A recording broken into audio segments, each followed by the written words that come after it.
Hi sweeties, எல்லோரும் எப்படி இருக்கீங்க? வானகரத்தில் புதுசாக ஆரம்பிச்சிருக்க எக்ஸிபிஷன் தாங்க போயிருந்தோம். கொரில்லா பாருங்கள் எவ்வளோ என்ட்ரன்ஸில் சூப்பராக வச்சுருக்காங்கன்னு சொல்லிட்டு உள்ளே போகும்போதே பார்த்தீங்கன்னா ஜங்கிள் தீம் தான் வச்சுருக்காங்க. ஸோ எல்லா அனிமல்ஸையும் வந்து தத்ரூபமாக அப்படியே படம் பிடிச்ச மாதிரி செஞ்சு வச்சுருக்காங்க.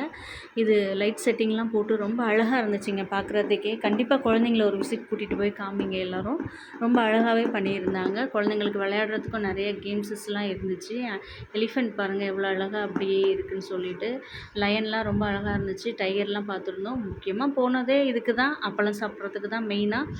ஸோ வந்து டெல்லி அப்பளம் தான் சாப்பிட்றதுக்காக மெயினாக போயிருந்தோம். இங்கே நிறைய எக்ஸ்பென்ஸ் தாங்க. பட் வெளியெல்லாம் பார்க்கும்போது இது வந்து பயங்கர காஸ்ட்லியாக தான் இருந்தது. எல்லாமே கேம்ஸ்லாம் பார்க்கும்போது குழந்தைங்க இந்த வாட்டர் பெட் மாதிரி இருந்த கேம்ஸ் தான் ரொம்ப நல்லா என்ஜாய் பண்ணாங்கங்க.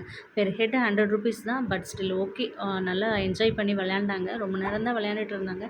நெக்ஸ்ட்டு பார்த்திங்கன்னா நம்ம பவி கண்டிப்பாக அந்த கன் ஷூட் பண்ணி விளையாடணும்னு சொல்லிட்டா. ஸோ ஓகேன்னு சொல்லிவிட்டு அவளுக்கு அந்த கேமை வச்சு கொடுத்துட்டோம். போயிட்டு அதில் ஒரு கிஃப்ட்டுமே வின் பண்ணிட்டு தான் வந்தா வெளியில். பவிக்கு ரொம்ப ஹாப்பி ஆகிடுச்சு கிஃப்ட் வாங்கின உடனே. இது பாருங்கடா என்னடா இதுன்னு சொல்லிட்டு ஸ்ப்ரிங் பொட்டேட்டோக்கு வந்த கொடுமையாக இப்படி சண்டை போட்டு வாங்கிக்கிறாங்கங்க. அப்புறம் பவிக்கும் தனியாக எல்லாமே ஒன்று வாங்கி கொடுத்தாச்சு. மறுபடியும் ஒரு கேம் போய் விளையாண்டு அதுலேயும் நானும் சிஸ்டரும் பார்த்தீங்கன்னா ஃபுட் மசாஜ் ட்ரை பண்ணோம். மறுபடியும் போய் விளையாண்டு ஒரு சின்ன பாத்திரம்லாம் வின் பண்ணிவிட்டு பயங்கர ஹாப்பியாக என்ஜாய் பண்ணாங்க எல்லாருமே. தென் பார்த்தீங்கன்னா இந்த கேம் வேஸ்ட்டு தாங்க சொல்லப்போனால். இங்கேருந்து அந்த ரோல் தூக்கி தூக்கி போடுறதுக்குள்ளே எல்லாம் வேஸ்ட்டு. அப்புறம் வந்து கன் ஷூட் பண்ணணுன்னு ஆசைப்பட்டாங்க. யாருமே கடைசி வரையும் ஷூட் பண்ணல. என் பொண்ணு பெரியவ தான் வந்து கடைசியாக வந்து அந்த பலூன் ஷூட் பண்ணாலே. ஸோ அவளுக்கு வெரி ஹாப்பி, நான் ஷூட் பண்ணிட்டேன்னு சொல்லிட்டு. அப்புறம் இந்த பக்கம் திரும்பி பார்த்தா 20 ருபீஸ் எது எடுத்தாலும் விடுவோமா, நாங்கள் உள்ளே போயிட்டோம்ல. கிளிப்ஸ்லாம் கொஞ்சம் பர்ச்சேஸ் பண்ணிவிட்டு வந்தோங்க.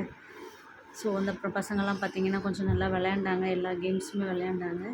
எல்லாம் விளையாண்டுட்டு பயங்கர டயர்ட் ஆகிட்டாங்க. அப்புறம் அது இதுன்னு ஸ்நாக்ஸ் எல்லாம் சாப்பிட்டுட்டு ஜஸ்ட் அம்மா போகலாமான்ற அளவுக்கு அவங்க வாயிலேருந்து வர்ற அளவுக்கே வந்து அவ்வளோ டயர்ட் ஆகிட்டாங்க.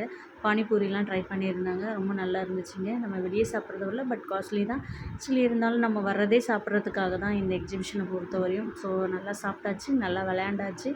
எக்ஸிட் வந்துடுச்சு. ஸோ நாங்கள் கிளம்பியாச்சு.